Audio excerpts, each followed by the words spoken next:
सत श्री अकाल प्यारे विद्यार्थियों। अकैडमिक ईयर 2020-21 ਦੇ ਇਸ ਸੈਸ਼ਨ ਵਿੱਚ ਜਮਾਤ 7ਵੀਂ ਵਿੱਚ ਆਪ ਜੀ ਦਾ ਸਵਾਗਤ ਹੈ। ਅੱਜ ਦੇ ਸੈਸ਼ਨ ਵਿੱਚ ਅਸੀਂ ਭਿੰਨਾਂ ਦੀ ਭਾਗ ਬਾਰੇ ਜਾਣਕਾਰੀ ਹਾਸਲ ਕਰਾਂਗੇ।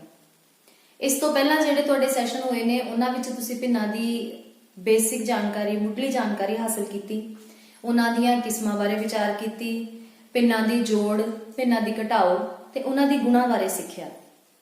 ਅੱਜ ਅਸੀਂ ਭਿੰਨਾਂ ਦੀ ਭਾਗ ਸਿੱਖਾਂਗੇ। ਭਾਗ ਇੱਕ ਬੇਸਿਕ ਮੈਥਮੈਟੀਕਲ ਆਪਰੇਸ਼ਨ ਹੈ ਜਿਹੜਾ ਕਿ ਤੁਸੀਂ ਪਹਿਲਾਂ ਵੀ ਸੰਖਿਆਵਾਂ ਦੇ ਵਿੱਚ ਕਰਦੇ ਰਹੇ ਹੋ, ਜਿਹਦਾ ਮਤਲਬ ਹੁੰਦਾ ਹੈ ਬਰਾਬਰ ਹਿੱਸਿਆਂ ਵਿੱਚ ਵੰਡਣਾ। ਭਿੰਨਾਂ ਦੀ ਭਾਗ ਕਰਨ ਤੋਂ ਪਹਿਲਾਂ ਅਸੀਂ ਸਭ ਤੋਂ ਪਹਿਲਾਂ ਕੁਝ ਬੇਸਿਕ ਕਨਸੈਪਟਸ ਦਾ ਇੱਕ ਕੁਇਕ ਰਿਵਿਊ ਕਰਾਂਗੇ, ਜਿਨ੍ਹਾਂ ਬਾਰੇ ਤੁਸੀਂ ਆਲਰੇਡੀ ਜਾਣਕਾਰੀ ਹਾਸਲ ਵੀ ਕਰ ਚੁੱਕੇ ਹੋ ਤੇ ਪਿਛਲੇ 2 ਦਿਨਾਂ ਵਿੱਚ ਵੀ ਤੁਸੀਂ ਉਹਨਾਂ ਬਾਰੇ ਪੜ੍ਹਿਆ। ਉਹਨਾਂ ਵਿੱਚੋਂ ਪਹਿਲਾ ਕਨਸੈਪਟ ਹੈ ਉਚਿਤ ਭਿੰਨਾਂ। ਉਚਿਤ ਭਿੰਨਾਂ ਬਾਰੇ ਤੁਸੀਂ ਜਾਣਦੇ ਹੋ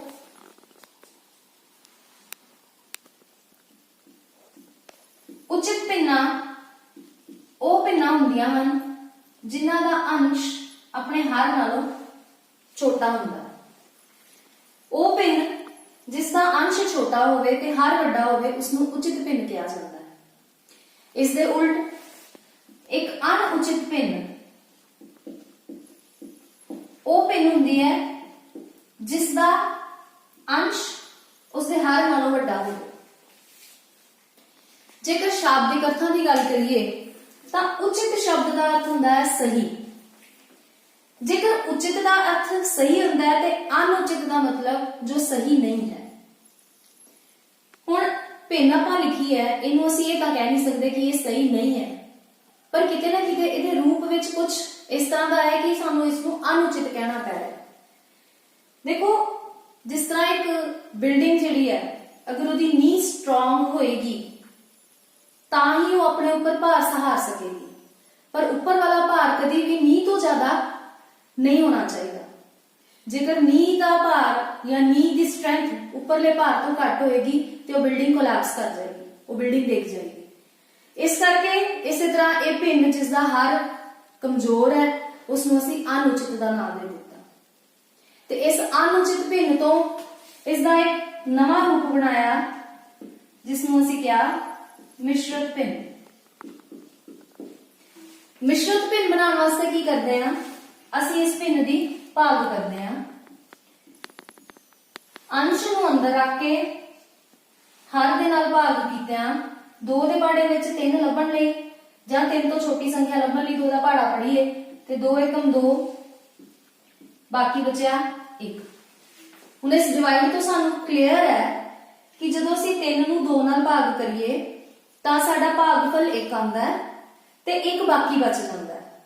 ਹੁਣ ਇਸ ਨੂੰ ਮਿਸ਼ਰਤ ਭਿੰਨ ਦੇ ਰੂਪ ਵਿੱਚ ਕਿੱਦਾਂ ਲਿਖੀਦਾ ਹੈ, ਜੋ ਵੀ ਸਾਡਾ ਭਾਗਫਲ ਹੁੰਦਾ ਹੈ, ਇੱਥੇ 1 ਹੈ, ਉਸ ਨੂੰ ਅਸੀਂ ਅਲੱਗ ਕਰ ਦਿੰਦੇ ਹਾਂ ਤੇ ਜੋ ਬਾਕੀ ਬਚਦਾ ਹੈ ਉਹ ਸਾਡਾ ਨਵਾਂ ਅੰਸ਼ ਬਣ ਜਾਂਦਾ ਹੈ ਤੇ ਹਰ ਦਾ ਸਥਾਨ ਨਹੀਂ ਬਦਲਦਾ।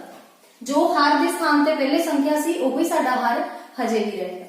ਸੋ ਇਹ 3 ਤਰ੍ਹਾਂ ਦੀਆਂ ਭਿੰਨਾਂ ਹੋ ਗਈਆਂ, ਉਚਿਤ ਭਿੰਨ, ਅਣਉਚਿਤ ਭਿੰਨ ਤੇ ਮਿਸ਼ਰਤ ਭਿੰਨ। ਇਸ ਤੋਂ ਬਾਅਦ ਇੱਕ ਅਸੀਂ ਸੰਖਿਆਵਾਂ ਸਿੱਖੀਆਂ ਸੀਗੀਆਂ ਜਿਨ੍ਹਾਂ ਨੂੰ ਅਸੀਂ ਕਹਿੰਦੇ ਆ ਪੂਰਨ ਸੰਖਿਆ। ਆਪਣੀ ਪਿਛਲੀ ਜਮਾਤ 'ਚ ਜਾ ਕੇ ਸੋਚੋ ਕਿ ਪੂਰਨ ਸੰਖਿਆ ਕੀ ਹੁੰਦੀ ਹੈ। ਸਭ ਤੋਂ ਪਹਿਲਾਂ ਜਦੋਂ ਅਸੀਂ ਸੰਖਿਆਵਾਂ ਨੂੰ ਕਿਸਮਾਂ ਦੇ ਵਿੱਚ ਵਰਗੀਕ੍ਰਿਤ ਕਰਨਾ ਸ਼ੁਰੂ ਕੀਤਾ ਤਾਂ ਸਭ ਤੋਂ ਪਹਿਲਾਂ ਤਰ੍ਹਾਂ ਦੀਆਂ ਸੰਖਿਆਵਾਂ ਜਿਹੜੀਆਂ ਆਪਾਂ ਕੀਤੀਆਂ ਉਹ ਸੀਗੀਆਂ ਪ੍ਰਾਕ੍ਰਿਤਿਕ ਸੰਖਿਆਵਾਂ, ਜਿਨ੍ਹਾਂ ਨੂੰ ਅਸੀਂ ਨੈਚੁਰਲ ਨੰਬਰਸ ਕਹਿੰਦੇ ਆ ਇੰਗਲਿਸ਼ 'ਚ।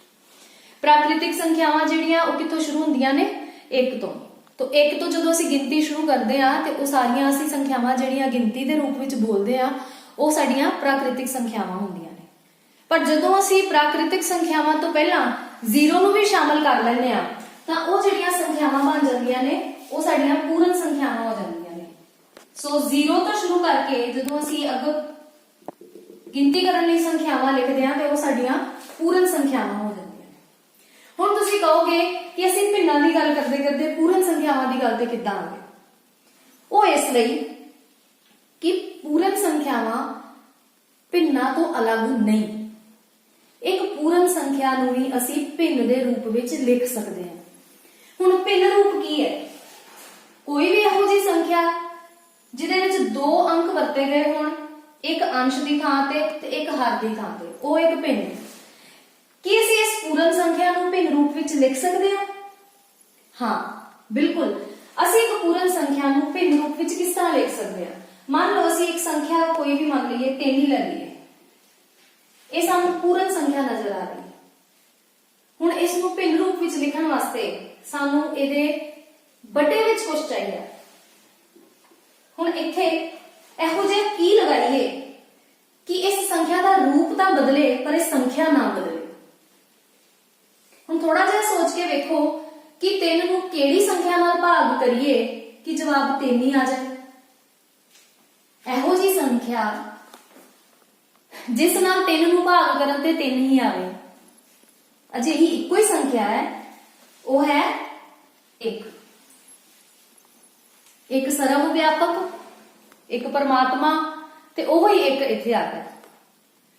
ਸੋ ਉਹ ਸੰਖਿਆ ਜਿਸ ਦੇ ਹਰ ਦੇ ਸਥਾਨ ਤੇ ਸਾਡੇ ਕੋਲ 1 ਹੋਵੇ, ਉਸ ਨੂੰ ਅਸੀਂ ਪੂਰਨ ਸੰਖਿਆ ਕਹਿੰਦੇ ਹਾਂ। ਪਰ ਇਹ ਪੂਰਨ ਸੰਖਿਆ ਕਿਸ ਰੂਪ ਵਿੱਚ ਲਿਖੀ ਗਈ ਹੈ? ਇੱਕ ਭਿੰਨ ਰੂਪ ਵਿੱਚ ਲਿਖੀ ਗਈ ਹੈ। तो इन्नी गल सानू समझ आ गई कि किसी भी भिन्न दे रूप विच लिखन लग्या एक पूर्ण संख्या दे अगर हर दे विच असीं 1 लगा दईए तां ओह भिन्न रूप बन जांदा है। हुण इस दी लोड़ सानू क्यों पई? इस दी लोड़ सानू पएगी जदों असीं भाग करनी है, फिर तुहानू क्लीयर होएगा। बट ओह समझण तो पहला एक होर छोटा जिहा संकल्प जिहड़ा आपां करना है ओह है भिन्नां दा उल्ट क्रम। उल्ट क्रम, उल्ट शब्द सबनों पता ना कि उल्ट जो हो रहा है तो उल्ट। भिन्नां दे संदर्भ च जे असीं गल करिए ते उल्ट क्रम का अर्थ है उल्टाया होया। उल्टाया होया कि भिन्न नूं उल्टाया होया। एक भिन्न लिखी है, मान लो असीं इसे भिन्न नूं लैके चलदे हां। जेकर इहनूं मैं उल्टा देंगी, उल्टाण का मतलब जो हेठा है वो ऊपर चला जाए ते ऊपर वाली चीज हेठा आ जाए, ये उल्टाना हो गया। जो थल्ले है वो ऊपर चला जाएगा, जो ऊपर है वो थल्ले आ जाएगा, यानी 3/2। सौखे शब्दां च उल्टबाजी, जो असीं उल्टबाजी लाने तो की हुंदा, उठे हो जाइदा ना, सिर थल्ले ते लत्तां उपर। सो इहदे विच असीं इस भिन्न दी उल्टबाजी लवा दित्ती ते जो थल्ले सी वो ऊपर आ गया, जो ऊपर है वो थल्ले चला गया। तो ये साडा इस भिन्न दा उल्ट क्रम हो गया। जेकर एक उचित भिन्न का उल्ट क्रम लिखोगे तो पक्का एक अनुचित भिन्न बन जाएगी। इसी तरह जे अनुचित भिन्न का उल्ट क्रम लिखांगे तो वो एक उचित भिन्न बन जाएगी।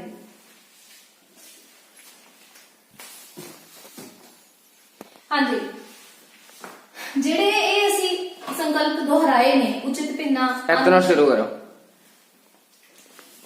जेडे संकल्प असी दोहराए ने उचित भिन्ना, अनुचित भिन्ना, मिश्रित भिन्ना, भिन्ना दे उल्ट क्रम, पूर्ण संख्या, इन्हां दे वास्ते, इन्हां दे अभ्यास वास्ते असी एक प्रश्न है साडी अभ्यास दे विच, किताब दे विच अभ्यास 2.4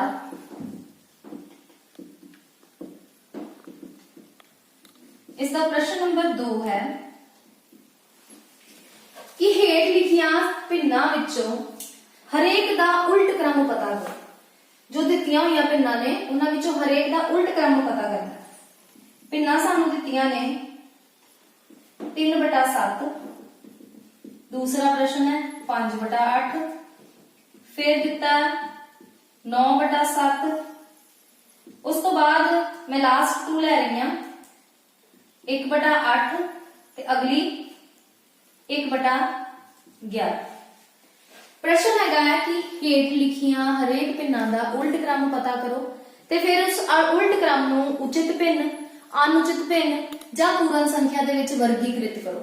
वर्गीकृत करना मीनस ओदा ग्रुप डिसाइड करना भी वो किस ग्रुप विच आंदा है, वो किस ग्रुप नूं बिलोंग करदा। पहला काम है उल्ट क्रम पता करना। हुण उल्ट क्रम बारे की दस्सिया तुहानूं मैं? सौखे शब्दां विच उल्टबाजी लवाना, यानी कि उल्टा करना। ते जदों असीं 3/7 का उल्ट क्रम लिखांगे तो की बन जाएगा ਜਦੋਂ ਆ ਥੱਲੇ ਆਣਾ ਹੈ ਤੇ ਇਹਨੇ ਉੱਪਰ ਜਾਣਾ, ਕੀ ਆ ਜਾਏਗਾ 7/3। ਅਗਲੀ ਭਿੰਨ ਹੈ 5/8। ਇਹਦਾ ਜਦੋਂ ਉਲਟ ਕ੍ਰਮ ਪਤਾ ਕਰਾਂਗੇ 5 ਦੇ ਵਟੇ ਚ ਚਲ ਜਾਣਾ ਤੇ 8 ਨੇ ਅੰਸ਼ ਦੀ ਥਾਂ ਲੈ ਲੈਣੀ ਹੈ, ਇਹਦਾ ਉਲਟ ਕ੍ਰਮ ਬਣ ਗਿਆ 8/5। ਇਸੇ ਤਰ੍ਹਾਂ ਤੀਸਰੀ ਭਿੰਨ ਹੈ 9/7। ਹੁਣ 9/7 ਦਾ ਉਲਟ ਕ੍ਰਮ ਬਣ ਜਾਏਗਾ 7/9।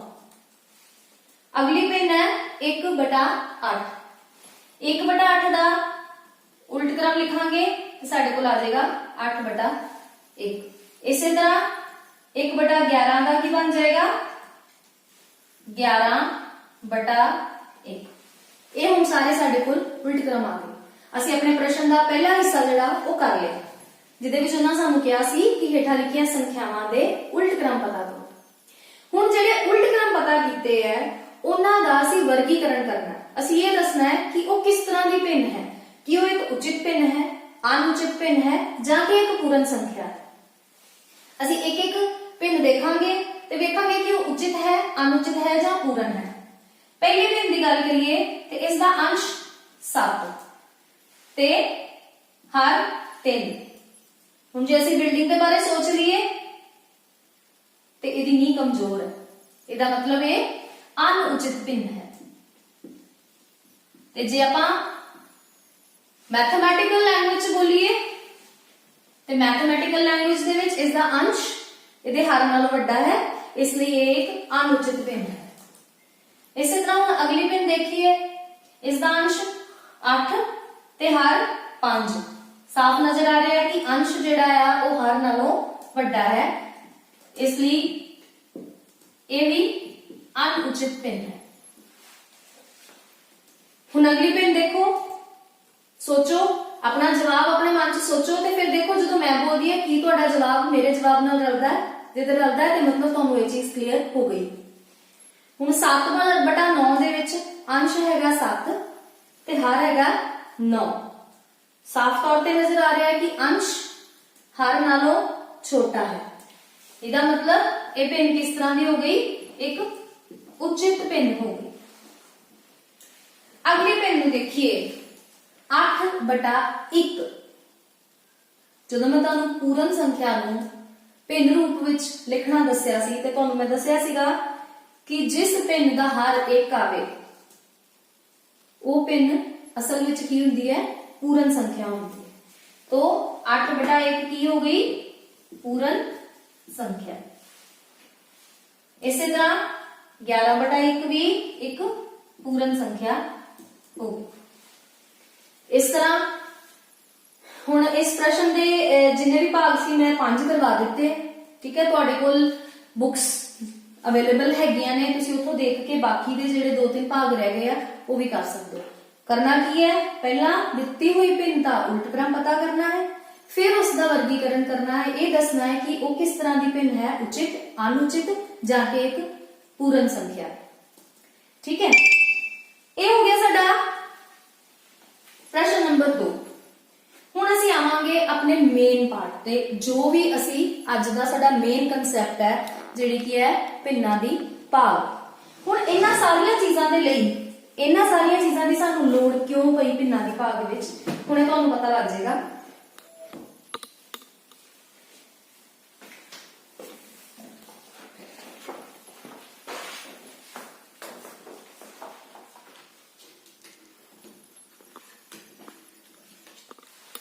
एक बार इस चार्ट वाल ध्यान नाल देखो, भिन्नां दी भाग आ जिहड़ी चीज डाक कीती हुई है इहदे विच तत्त है।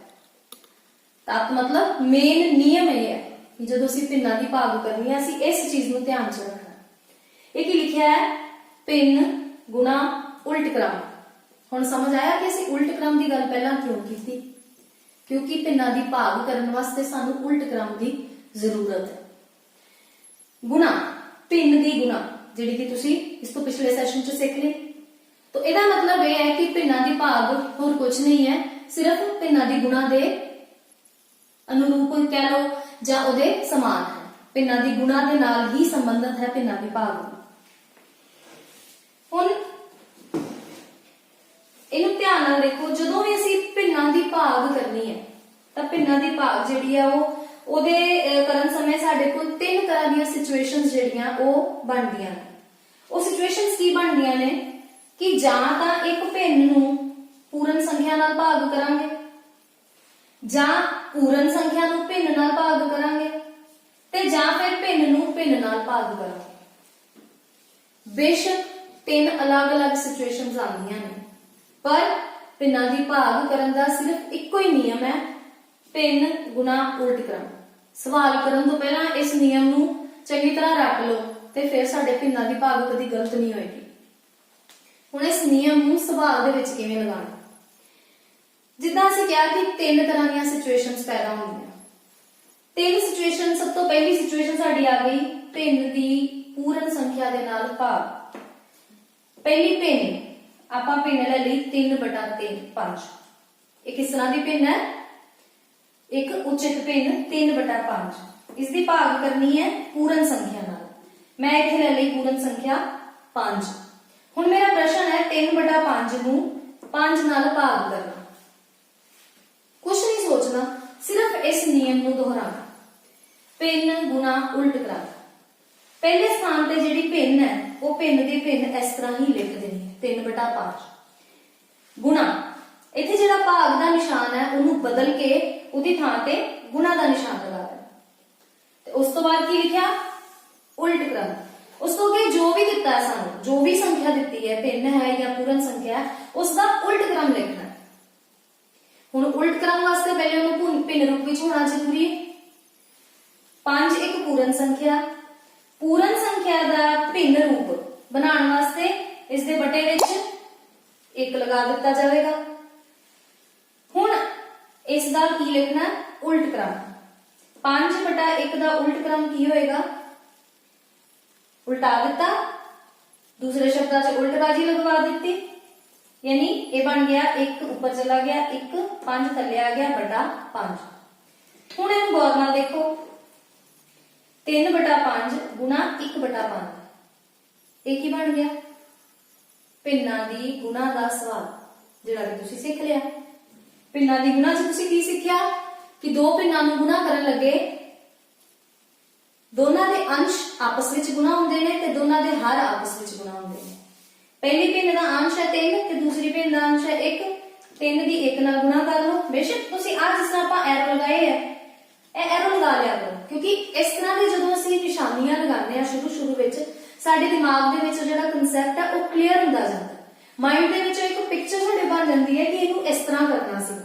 जदों आपां आ नियम लगा के जो बदलाव करने सी वो कर लए उस तो बाद जदों इहदा आंसर कढना है जदों ये गुणा दा सवाल बन गया तो इहदा आंसर कढना है तो सानूं ये पता होना चाहिए कि गुणा करनी किस तरह भिन्नां दी।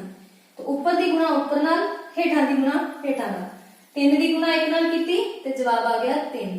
इस तरह थल्ले 5 दी गुणा 5 नाल कीती ते जवाब आ गया 5। तो साडा आंसर आया 3/5। ठीक है। हुण दूसरी सिचुएशन की गल करिए। दूसरी सिचुएशन दे विच पूर्ण संख्या नूं भिन्न नाल भाग करना। हुण मैं ओही संख्यावां जो इत्थे लिखियां सी उन्हां दी जगह बदल दित्ती। पूर्ण संख्या 5 पहला लिख ली 5 दी भाग करनी है भिन्न 3/5 5 भाग 3/5 ओही नियम दोहराओ भिन्न गुणा उल्ट क्रम। भिन्न मतलब पहली थां ते भिन्न। हुण यह सानूं नजर आ रहा है कि भिन्न नहीं है मिश्रित संख्या भी नहीं है ये एक पूर्ण संख्या है। ये सानूं नजर आ रहा है कि एक पूर्ण संख्या है ते पूर्ण संख्या दा भिन्न रूप की हुंदा है बटा 1 लगा लिया भाग नूं बदलिया गुणा विच ते भिन्न दा उल्ट क्रम ਇਹਦਾ ਉਲਟ ਕ੍ਰਮ ਆ ਗਿਆ 5/3। ਹੁਣ ਗੁਣਾ ਦਾ ਸਵਾਲ ਬਣ ਗਿਆ ਜਿੱਦਾਂ ਪਹਿਲੇ ਸਵਾਲ 'ਚ ਬਣਿਆ ਸੀ। ਠੀਕ ਹੈ। अंश ਦੀ ਗੁਣਾ ਅੰਸ਼ ਨਾਲ ਕੀਤੀ 5 ਨੂੰ ਗੁਣਾ ਕੀਤਾ ਸਾਡੇ ਕੋਲ ਆ ਗਿਆ 25 ਥੱਲੇ 3 ਤੇ 1 ਨੂੰ ਗੁਣਾ ਕੀਤਾ ਤੇ ਜਵਾਬ ਆ ਗਿਆ 3। ਸਾਡਾ ਆਨਸਰ ਕੀ ਆ ਗਿਆ 25/3। ਫਿਰ ਆ ਗਈ ਭਿੰਨ ਦੀ ਭਾਗ ਭਿੰਨ ਨਾਲ। ਹੁਣ ਦੋਨੋਂ ਥਾਵਾਂ ਤੇ ਸਾਡੇ ਕੋਲ ਭਿੰਨਾਂ ਹੀ ਹੋਣਗੀਆਂ। ਪਹਿਲੀ ਭਿੰਨ ਹੈ 3/5 उसनूं भाग किया 4/7 नाल। नियम दोहराओ, भिन्न गुना उल्ट क्रम। भिन्न दी लग गई भिन्न, इत्थे लग गई गुना का निशान ते इसदा उल्ट क्रम। उल्ट क्रम की आ जाएगा 7/4। हुण भिन्ना दी भाग की जगह ते हो गई भिन्ना दी गुना, अंश की गुना अंश नाल कीती ते 21 आ गया, 5 गुना 4 कीता ते 20 आ गया। ये साडा इसदा आंसर आ गया। सो हुण एक गल ते बड़ी क्लीयर है कि भिन्ना दी भाग दा इक्को ही नियम है, भावें दा रूप कोई भी हो। अगर तुसी चाहो ते अपनी नोटबुक दे विच इस तरह दा एक पेज बना लो, बेशक चार्ट ना लगाओ, उसे पेज दे उत्ते तुसी भिन्ना दी भाग लिख लो, इस नियम नू बोल्ड करके लिख लो ताकि ये दिमाग विच पक्का हो जाए, और फिर 3 तरह दे सवाल बना लो। हुण किताब दे विच जिहड़े सवाल ने सब वक्खो वक्खरे दित्ते हुए ने कि पहले सवाल दे विच साडी भिन्न दी पूरन नाल भाग है या पूरन दी भिन्न नाल है, दूसरे च होएगा, तीसरे च होएगा। असीं की कर सकदे हां कि असीं इक्को शीट दे उत्ते इक्को पेज दे उत्ते असीं ਜਿਹੜੇ सवाल भिन्न दी भाग पूरन नाल होएगी वो इधर लिख लवांगे, पूरन दी भिन्न नाल होएगी वो इहदे थल्ले लिख के हल कर लांगे ते इहनू इहदे थल्ले भी लिख के हल कर सकते। भिन्ना दी भाग दा नियम असीं सिੱਖ लिया। हुण साडे हैगा काम अभ्यास करना। जो सवाल असीं नियम दे अनुसार कीते ने उसे तरह दे सवाल साडे अभ्यास दे विच शामिल ने। अभ्यास दा दूसरा सवाल असीं पहले ही हल कर लिया। हुण असीं करांगे अभ्यास दा पहला सवाल। पहले सवाल विच पता करना है 12 भाग 3/4। ਹੁਣ ਜਿਸ ਤਰ੍ਹਾਂ ਮੈਂ ਤੁਹਾਨੂੰ ਜਿਹੜਾ ਚਾਰਟ ਦਿਖਾਇਆ ਸੀ ਉਹਦੇ ਚ ਤੁਹਾਨੂੰ ਕਿਹਾ ਸੀ ਨਾ ਕਿ 3 ਤਰ੍ਹਾਂ ਦੀਆਂ ਸਿਚੁਏਸ਼ਨਸ ਆਣੀਆਂ, ਜਾਂ ਤਾਂ ਪੂਰਨ ਦੀ ਭਿੰਨ ਨਾਲ ਭਾਗ ਹੋਏਗੀ, ਜਾਂ ਭਿੰਨ ਦੀ ਪੂਰਨ ਨਾਲ ਹੋਏਗੀ, ਤੇ ਜਾਂ ਭਿੰਨ ਦੀ ਭਿੰਨ ਨਾਲ ਹੋਏਗੀ। ਹੁਣ ਜੇ ਅਸੀਂ ਉਸ ਵਰਗੀਕਰਨ ਨਾਲ ਦੇਖੀਏ ਤਾਂ ਆ ਪੂਰਨ ਸੰਖਿਆ ਦੀ ਭਾਗ ਹੋ ਰਹੀ ਹੈ ਭਿੰਨ ਨਾਲ, ਤੇ ਜੇ ਆਪਾਂ ਉਸ ਤਰ੍ਹਾਂ ਦਾ ਟੇਬਲ ਬਣਾ ਕੇ ਸਵਾਲ ਕੱਢਾਂਗੇ ਤੇ ਇਹਨੂੰ ਅਸੀਂ ਪੂਰਨ ਭਾਗ ਭਿੰਨ ਵਾਲੇ ਖਾਨੇ ਦੇ ਵਿੱਚ ਜਿਹੜਾ ਉਹ ਕਰ ਸਕਦੇ ਹਾਂ। ਨਿਯਮ ਕੀ ਕਹਿੰਦਾ ਸਾਡਾ? ਭਿੰਨ गुना उल्ट क्रम। ठीक है, आ इनू असीं भिन्न रूप विच लिखना। ये भिन्न नहीं हैगा, भिन्न रूप बनाने वास्ते की आ जाएगा बटा 1। इहदी असीं बनानी है गुना, ते इहदा असीं लिखना उल्ट क्रम। उल्ट क्रम कितना आंदा है?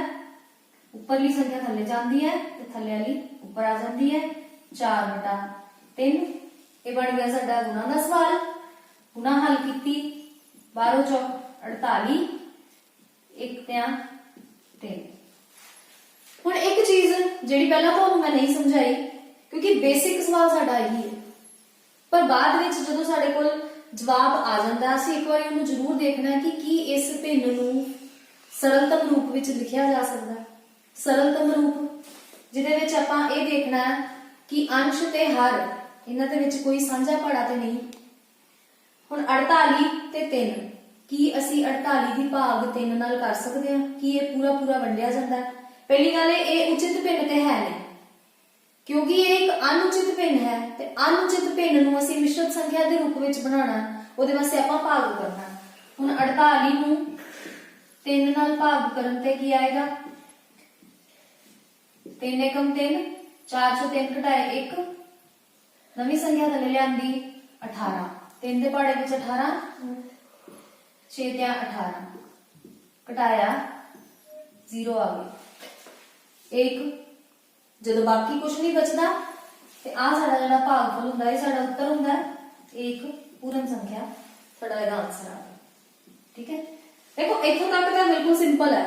जिस तरह आपां गुणा कीती है उसे तरह असीं इस भाग नूं हल करके इहदा उत्तर कढ लिया। हुण सिर्फ ये देखना, क्योंकि ये एक उचित भिन्न नहीं है, तो उचित भिन्न ना होवे, अनुचित भिन्न होवे तां उहनूं अगों फर्दर सॉल्व करना पएगा। उहनूं जां तां मिश्रित संख्या दे रूप विच लिखना पएगा, जां भाग करके देखांगे। जिवें इत्थे साडे कोल एक पूर्ण संख्या जवाब आ गया ते असीं उसदा जवाब जिहड़ा पूर्ण संख्या दे रूप विच लिख दित्ता। इसी तरह एक अगला सवाल करके देखिए। मैं इसका 5वां भाग कर रही हूं। 5वें भाग दे विच पूर्ण संख्या दी भाग जिहड़ी है वो मिश्रित भिन्न नाल है। ठीक है, हुण मिश्रित भिन्न नाल भाग करनी है। तुहानूं ये पता होना चाहिए कि मिश्रित भिन्न जिहड़ी है उहनूं सीधा असीं कदी भी हल नहीं कर सकते, पहलां इहनूं अनुचित भिन्न दे रूप विच बदलना पैंदा। किस तरह बदलीदा है बेटा? जिहड़ी साडे सवाल हुंदे ना वो स्टैप बाय स्टैप हुंदे। ये सारियां चीज़ां असीं पिछे कीतियां ने, ਹੁਣ ਜਿਵੇਂ ਜਿਵੇਂ ਸਵਾਲ ਵਧੀ ਜਾਣਗੇ, ਪਹਿਲਾਂ ਆਪਾਂ ਕਰਦੇ ਸੀ 12 ਭਾਗ 3, 12 ਦੀ 3 ਨਾਲ ਭਾਗ ਕੀਤੀ, ਸਿੱਧਾ ਭਾੜਾ ਪੜਿਆ ਆ ਗਿਆ। ਫਿਰ ਅਸੀਂ ਕੀਤੀ ਭਿੰਨਾਂ ਦੀ। ਹੁਣ ਭਿੰਨ ਵੀ ਮਿਸ਼ਰਤ ਭਿੰਨ ਦੇ ਰੂਪ ਚ ਆਈ ਹੈ, ਤਾਂ ਪਹਿਲਾਂ ਇਹਨੂੰ ਭਿੰਨ ਰੂਪ ਚ ਬਣਾਵਾਂਗੇ। ਭਿੰਨ ਰੂਪ ਕਿੱਦਾਂ ਬਣਾਈਦਾ? ਇੱਕ ਐਰੋ ਇਧਰੋਂ ਦੀ ਇੱਧਰ ਪਾਈਦਾ, ਮਤਲਬ ਇਹਨੇ ਇਹਦੇ ਨਾਲ ਗੁਣਾ ਹੋਣਾ, 3 ਦੂਣੀ 6। ਫਿਰ ਇੱਕ ਐਰੋ ਇੱਧਰ ਨੂੰ ਪਾਈਦਾ, ਜੋ ਜਵਾਬ ਸਾਡੇ ਕੋਲ ਆਇਆ ਉਹਨੇ ਇਹਦੇ ਵਿੱਚ ਜੁੜ ਜਾਣਾ। 6 ਜਮਾ 1 7, 7/3। ਹੁਣ ਇਸ ਦੀ ਥਾਂ ਤੇ ਅਸੀਂ ਕੀ ਲਿਖ ਦੇਣਾ? 7/3। 3 ਨਾਲ ਭਾਗ ਕਰਨਾ 7/3 ਨੂੰ। ਹੁਣ ਇਹ ਸਾਡਾ ਭਾਗ ਦਾ ਸਵਾਲ ਬਣ ਗਿਆ। ਨਿਯਮ ਭਿੰਨ ਗੁਣਾ ਉਲਟ ਕ੍ਰਮ। ਭਿੰਨ, ਇਹਨੂੰ ਭਿੰਨ ਰੂਪ ਵਿੱਚ ਲਿਖਿਆ, ਮਤਲਬ ਵੱਡੇ ਚ 1 ਲਗਾਇਆ, ਭਾਗ ਦੀ ਥਾਂ ਗੁਣਾ ਲਗਾਈ, ਉਲਟ ਕ੍ਰਮ ਮਤਲਬ 3/7।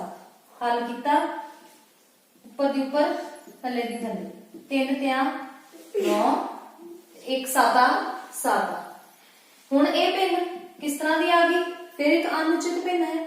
ਅਨੁਚਿਤ ਭਿੰਨ ਨੂੰ ਕੀ ਕਰਾਂਗੇ? ਮਿਸ਼ਰਤ ਸੰਖਿਆ ਬਣਾਵਾਂਗੇ, ਮਿਸ਼ਰਤ ਭਿੰਨ ਬਣਾਵਾਂਗੇ। 9 7 ਦਾ ਭਾਗ ਕੀਤਾ, 7 × 7, ਬਾਕੀ ਬਚੇ 2। ਠੀਕ ਹੈ। ਹੁਣ ਇਹ ਸਾਡੀ ਮਿਸ਼ਰਤ ਸੰਖਿਆ ਬਣਾਉਣ ਵਾਸਤੇ ਕੀ ਕਰਾਂਗੇ? ਜੋ ਭਾਗਫਲ ਉੱਪਰ ਆਉਂਦਾ ਉਹ ਸਾਡਾ ਪੂਰਨ ਸੰਖਿਆ ਅਲੱਗ ਹੋ ਜਾਂਦੀ ਹੈ। 2 ਜਿਹੜਾ ਆ ਉਹ ਉਚਿਤ ਭਿੰਨ ਦਾ ਅੰਸ਼ ਬਣ ਜਾਂਦਾ ਹੈ, ਤੇ ਬਟਾ 7 ਜਿਹੜੀ ਹੈ ਉਹ ਸਾਡੀ ਹਰ ਦੀ ਥਾਂ ਤੇ ਹਰ ਰਹਿੰਦਾ। ਇਹ ਸਾਡਾ ਆਨਸਰ ਆ। ਅਗਲਾ ਪ੍ਰਸ਼ਨ, ਪ੍ਰਸ਼ਨ 3, 2 ਅਸੀਂ ਕਰ ਚੁੱਕੇ ਹਾਂ, ਉਹ ਵੀ ਪਤਾ ਕਰੋ ਹੀ ਹੈ। ਪਹਿਲਾ ਭਾਗ ਹੈਗਾ 7/3 ਡਿਵਾਈਡਡ ਬਾਈ 2। ਹੁਣ ਇਹ ਦੇਖੋ ਕਿਹੜੀ ਸਿਚੁਏਸ਼ਨ ਹੈ। ਇਸ ਦੇ ਵਿੱਚ ਭਿੰਨ ਦੀ ਭਾਗ ਹੋ ਰਹੀ ਪੂਰਨ ਸੰਖਿਆ ਨਾਲ। ਨਿਯਮ ਇੱਕੋ ਹੀ ਹੈ, ਭਿੰਨ ਗੁਣਾ ਉਲਟ ਕ੍ਰਮ। ਭਿੰਨ ਲਿਖ ਲਈ, ਇਹਦੀ ਥਾਂ ਤੇ ਗੁਣਾ ਆ ਗਈ। ਇਸ ਦਾ ਉਲਟ ਕ੍ਰਮ ਲਿਖਣ ਵਾਸਤੇ ਪਹਿਲੇ ਇਹਨੂੰ ਭਿੰਨ ਰੂਪ ਵਿੱਚ ਲਿਖ ਲਿਆ। ਇਹ ਚੀਜ਼ ਤਾਂ ਹੁਣ ਆਪਾਂ ਨੂੰ ਪਤਾ ਲੱਗ ਹੀ ਗਈ ਹੈ ਕਿ ਜੇ ਪੂਰਨ ਸੰਖਿਆ ਹੋਵੇ ਤੇ ਉਹਦਾ ਭਿੰਨ ਰੂਪ ਲਿਖਣ ਵਾਸਤੇ ਵੱਡੇ ਵਿੱਚ 1 ਲਗਾ ਦਿੱਤਾ। ਹੁਣ ਇਸ ਦਾ ਉਲਟ ਕ੍ਰਮ ਬਣਾ ਦੇਣਾ। ਉਲਟ ਕ੍ਰਮ ਕੀ ਆਣਾ? 1/2। ਗੁਣਾ ਕਿਵੇਂ ਕਰੀਦੀ ਹੈ? ਅੰਸ਼ ਦੀ ਅੰਸ਼ ਨਾਲ, 7 × 7, ਹਰ ਦੀ ਹਰ ਨਾਲ, 3 ਦੂਣੀ 6। ਹੁਣ ਇਹ ਕਿਸ ਤਰ੍ਹਾਂ ਦੀ ਭਿੰਨ ਆ ਗਈ? ਅਨੁਚਿਤ। ਅਨੁਚਿਤ ਭਿੰਨ ਨੂੰ ਇਸ ਤਰ੍ਹਾਂ ਨਹੀਂ ਛੱਡਣਾ, ਇਸ ਦਾ ਭਾਗ ਕਰਕੇ ਰੂਪ ਬਦਲ ਦੇਣਾ। 6 ਦੇ ਭਾੜੇ ਵਿੱਚ ਘਟਾਇਆ 1 ਆ ਗਿਆ। ਹੁਣ ਆ ਜਿਹੜਾ ਭਾਗਫਲ ਹੁੰਦਾ ਇਹ ਬਾਹਰ ਲਿਖ ਦਿੱਤਾ, ਬਾਕੀ ਜੋ ਬਚਦਾ ਹੈ ਉਹ ਅੰਸ਼ ਦੀ ਥਾਂ ਆ ਜਾਂਦਾ ਤੇ 6 ਹਰ ਦਾ ਹਰ ਰਹਿ ਜਾਂਦਾ। ਇਹ ਸਾਡਾ ਆਨਸਰ ਆ ਗਿਆ। ਠੀਕ ਹੈ। ਇਸੇ ਤਰ੍ਹਾਂ ਇਸੇ ਸਵਾਲ ਦਾ ਅਗਲਾ ਭਾਗ ਕਰਾ ਰਹੀ ਹਾਂ ਮੈਂ। 6ਵਾਂ ਭਾਗ ਹੈ ਜਿਸ ਵਿੱਚ ਭਿੰਨ ਜਿਹੜੀ ਹੈ ਉਹ ਮਿਸ਼ਰਤ ਭਿੰਨ ਦੇ ਰੂਪ ਵਿੱਚ ਹੈਗੀ ਹੈ। ਉਸੇ ਤਰ੍ਹਾਂ ਮਿਸ਼ਰਤ ਭਿੰਨ ਨੂੰ ਪਹਿਲਾਂ ਭਿੰਨ ਬਣਾਵਾਂਗੇ। ਮਿਸ਼ਰਤ ਭਿੰਨ ਦੀ ਭਿੰਨ ਬਣਾ ਕੇ ਕਿਸ ਤਰ੍ਹਾਂ ਬਣੇਗੀ ਭਿੰਨ? ਪਹਿਲੇ ਇਹਨੂੰ ਇਹਦੇ ਨਾਲ ਗੁਣਾ ਕਰਨੀ ਹੈ, 4 7 28, ਫਿਰ 28 ਦੇ ਵਿੱਚ ਆ 3 ਜੋੜ ਦੇਣੇ। 28 ਜਮਾ 3 ਕਿੰਨੇ ਆ ਗਏ? 31/7। ਹੁਣ ਇਹਦੀ ਥਾਂ ਤੇ ਸਾਡੇ ਕੋਲ ਭਿੰਨ ਆ ਗਈ 31/7, ਭਾਗ ਦਾ ਨਿਸ਼ਾਨ 7। ਹੁਣ ਨਿਯਮ ਕੀ ਕਹਿੰਦਾ? ਭਿੰਨ ਦੀ ਥਾਂ ਭਿੰਨ ਲਿਖ ਦਿੱਤੀ, ਭਾਗ ਦਾ ਬਣ ਗਿਆ ਗੁਣਾ, ਤੇ ਇਸ ਦਾ ਉਲਟ ਕ੍ਰਮ ਲਿਖਣ ਵਾਸਤੇ ਇਸ ਦਾ ਭਿੰਨ ਰੂਪ ਲਿਖਿਆ ਤੇ ਫਿਰ ਉਸ ਦਾ ਉਲਟ ਕ੍ਰਮ ਬਣਾਇਆ। ਉਲਟ ਕ੍ਰਮ ਬਣਾ ਕੇ ਗੁਣਾ ਦਾ ਸਵਾਲ ਬਣ ਗਿਆ 31 ਏਕਮ 31 ਤੇ 7 7 49। ਹੁਣ ਇਹ ਪਹਿਲਾਂ ਹੀ ਇੱਕ ਉਚਿਤ ਭਿੰਨ ਹੈ ਕਿਉਂਕਿ ਇਸ ਦਾ ਅੰਸ਼ ਛੋਟਾ ਹੈ ਤੇ ਹਰ ਵੱਡਾ ਹੈ। ਸੋ ਅਸੀਂ ਇਹਨੂੰ ਇੱਥੇ ਹੀ ਸਵਾਲ ਨੂੰ ਖਤਮ ਕਰਕੇ ਇਸ ਦਾ ਉੱਤਰ ਆ ਗਿਆ। ਓਕੇ। ਹੁਣ ਨੈਕਸਟ ਸਾਡਾ ਪ੍ਰਸ਼ਨ ਨੰਬਰ ਆ ਗਿਆ 4। ਚੌਥੇ ਪ੍ਰਸ਼ਨ ਵਿੱਚ ਅਗੇਨ ਪਤਾ ਕਰੋ ਸਵਾਲ ਉਹੀ ਭਾਗ ਦੇ ਨੇ, ਸਿਰਫ ਉਸ ਦੀ ਸਿਚੁਏਸ਼ਨ ਬਦਲੀ ਹੈ, ਉਹਦਾ ਰੂਪ ਬਦਲਿਆ। ਇਹਦੇ ਵਿੱਚ ਜਿਹੜੀ ਭਾਗ ਹੈ ਉਹ ਭਿੰਨ ਨਾਲ ਭਾਗ ਹੈ। ਮੈਂ ਇਸ ਦਾ ਪਹਿਲਾ ਭਾਗ ਕਰ ਰਹੀ ਹਾਂ 2/5 ਭਾਗ 1/2। ਹੁਣ 2/5 ਭਾਗ 1/2 ਨਿਯਮ ਲਗਾਇਆ, भिन्न दी लिख ली भिन्न, गुणा का निशान इहदी थां ते आ गया ते इसका उल्ट क्रम की आ जाएगा 2/1। हुण गुणा कीती 2 दी 2 नाल 4 ते 5 दी 1 नाल 5। ये किस तरह की भिन्न है, उचित भिन्न है, तो साडा 4/5 इसका आंसर आ गया। इस तरह इस अभ्यास विच दिते सारे सवाल तुसीं आराम नाल हल कर सकते हो। सिर्फ एक नियम अपने ध्यान विच रखना है, वो नियम की है, भिन्न गुना उल्ट क्रम। ते उल्ट क्रम किस तरह आंदा है, भिन्न नूं उल्टा के उसकी उल्टबाजी लगवा के। उचित भिन्न, अनुचित भिन्न, मिश्रित भिन्न, पूर्ण संख्या ते उल्ट क्रम, ये 5-6 चीज़ां अगर तुहाडे दिमाग च रहणगियां ते भाग दा सवाल कदी गलत नहीं होएगा। और एक चीज हमेशा याद रखनी है कि जदों गुणा करन तो बाद जो साडा उत्तर आंदा है उन्होंने जरूर देखना है। जेकर वो उचित भिन्न के रूप विच नहीं है, मतलब कि वो अनुचित रूप दे विच हैगा, अनुचित भिन्न के रूप विच हैगा, तां उसनूं जरूर बदलना है। नहीं भी बदलांगे तो सवाल गलत नहीं होएगा, पर असीं एक स्टैप जिहड़ा वो मिस कर रहे होवांगे। ठीक है, थैंक यू।